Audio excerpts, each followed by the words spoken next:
Good morning mga ka-master. For today's video ay gusto ko lang i-share sa inyo itong DC contactor, kung paano yung kanyang connection. So usually mga ka-master ay ginagamit natin ay yung AC contactor. So ito ay DC contactor mga ka-master. Ginagamit ito sa mga may emergency control. So itong DC contactor na ito mga ka-master ay almost the same lang. Ang pinagkakaiba lang mga ka-master ay meron naidagdag lang sa kanya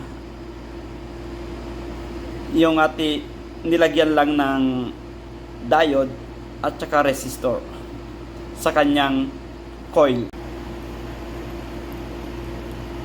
So ito pala mga ka-master yung kanyang terminal ng ating A1, A2.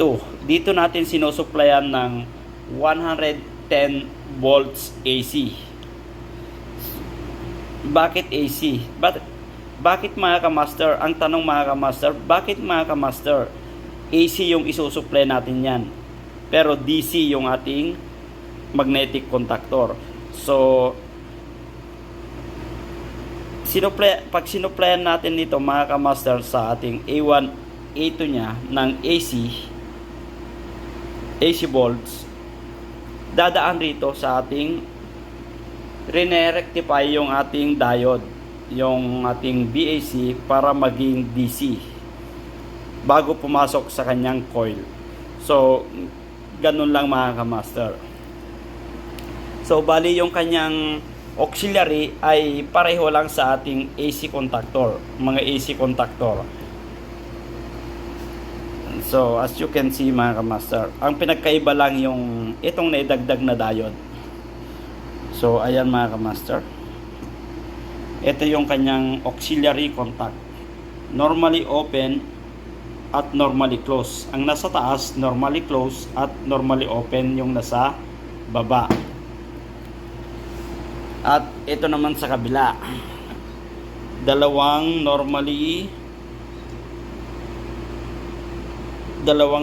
open.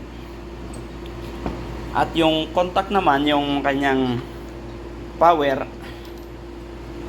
contact ay nandito siya mga ka-master. Silipin natin. Binuksan ko lang ito mga ka-master para makita nyo yung loob. Hirap tanggalin. Ayan. Ito yung kanyang nagko-contact, yung kanyang contact power sa loob ng ating contactor. So ayan. Nakalagay lang diyan. Pag magko-contact lang yan, mag-switch lang yan, magko-contact lang yan. Yan. So, yun lang mga ka-master.